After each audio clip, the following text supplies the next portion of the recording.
ओम शांति। आज 1 दिसंबर 2024 परमात्मा के अव्यक्त महावाक्य हैं। ब्राह्मण जन्म की स्मृतियों द्वारा समर्थ बन सर्व को समर्थ बनाओ। आज बाबा के जनवरी मास 18 तारीख 2003 के महावाक्य हैं। बाबा कहते हैं कि ब्राह्मण जन्म की स्मृति दिलाएंगे तो आत्मा समर्थ बन जाएंगी, इसलिए ब्राह्मण जन्म की स्मृतियां याद दिलाओ। आज चारों ओर के सर्व स्नेही बच्चों के स्नेह के मीठे मीठे याद के भिन्न भिन्न बोल, स्नेह के मोती की मालाएं बाप दादा के पास अमृत वेले से भी पहले पहुंच गई। 18 जनवरी को सब जल्दी से उठ के बाबा को अमृत वेले याद करते हैं, इसलिए अमृत वेला तो वैसे भी करते हैं, लेकिन उस दिन विशेष जल्दी से उठ के करते हैं। तो विशेष बाबा के पास सबके स्नेह की मालाएं पहुंच गई, उसको बाबा याद कर रहे हैं। यह स्नेह की शक्ति हर बच्चे को सहज योगी बना देती है। स्नेह ऐसी शक्ति है जो सहज योगी बना देती है। परमात्मा से सभी का स्नेह है, तभी तो यहाँ पर पहुंचे हैं। बाबा कहते हैं इसलिए सहज योगी बना रहे हैं। और आज का दिन विशेष स्मृति दिवस है। तो स्मृति दिन पर क्या है? बाबा कहते हैं स्मृति ने ही नया जन्म दिया। जैसे ही स्मृति आई कि मैं कौन, तो नया जन्म हुआ, नया जन्म दिया, वृत्ति दृष्टि स्मृति परिवर्तन कर दी। ऐसी स्मृतियां याद आते ही रूहानी खुशी की झलक नयनों में मुख में आई जाती है। जैसी स्मृति वैसी स्थिति बन जाती है। स्मृति समर्थ स्वरूप बना देती है, क्योंकि जैसी स्मृति वैसी ही समर्थी स्वतः ही आ जाती है। हम जैसी स्मृति रखते वैसी समर्थी आ जाती है। इसलिए आज के दिन को विशेष स्मृति दिवस भी कहा जाता है। फिर बाबा ने विशेष सेवाओं को कैसे करना है उसके लिए शिवरात्रि के पर्व को याद किया कि शिवरात्रि के प्रोग्राम धूमधाम से बना रहे हैं। सबको उमंग है ना, बड़े उमंग से और यूनिक रीति से शिवरात्रि के प्रोग्राम करो। बाबा ने वो उमंग भरा कि इस शिवरात्रि में कमाल करेंगे, वह हाथ उठाओ। कमाल करना है, उसके लिए बाबा ने जैसे दृढ़ता पूर्वक हाथ उठवाया। ऐसी कमाल जो धमाल खत्म हो जाए, दुनिया में जो धमाल चल रही है वो सारी खत्म हो जाए और जय जयकार हो जाए, चारों तरफ परमात्मा की प्रत्यक्षता हो जाए। ऐसे धूमधाम से शिवरात्रि को मनाने का बाबा ने उमंग उत्साह सभी में भरा।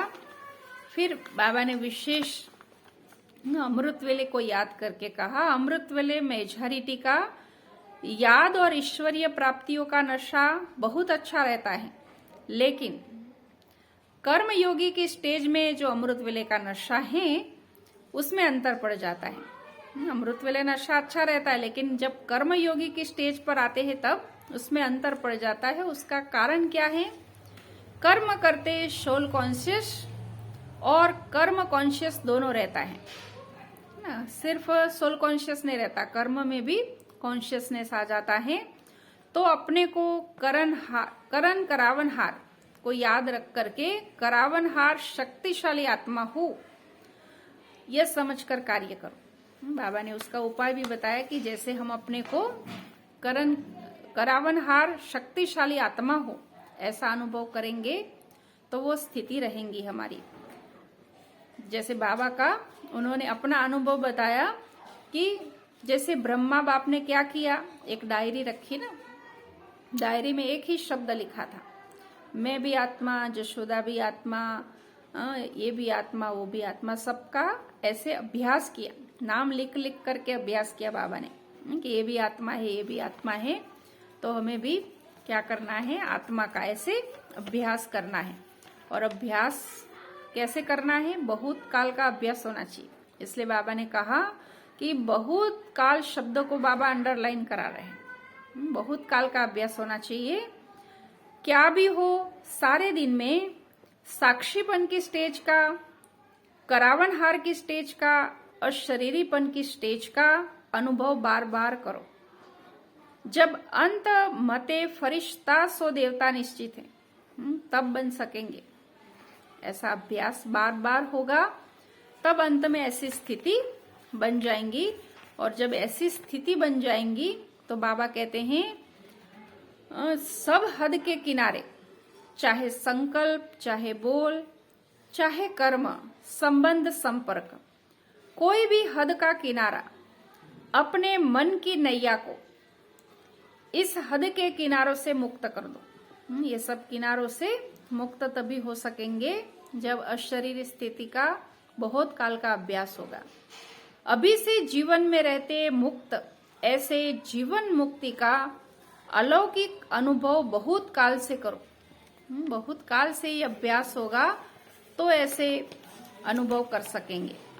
माना ऐसा जीवन में अनुभव कर पाने के लिए बहुत काल का समय चाहिए।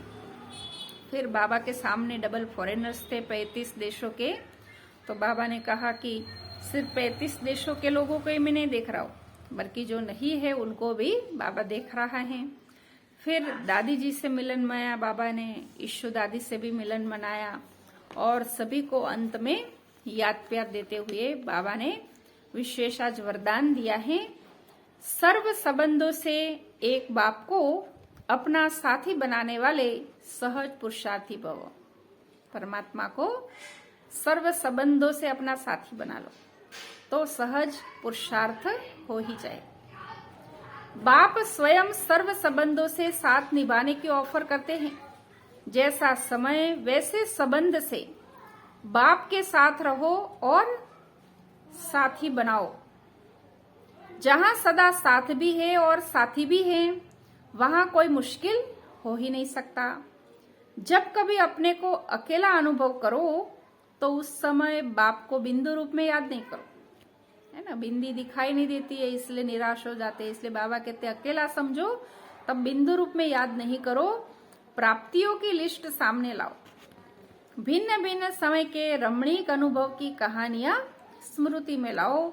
सर्व संबंधों के रस का अनुभव करो तो मेहनत समाप्त हो जाएंगी और सहज पुरुषार्थी बन जाएंगे। आज का स्लोगन है, बहुरूपी बन माया के बहुरूपों को परख लो तो मास्टर मायापति बन जाएंगे। अच्छा, ओम शांति।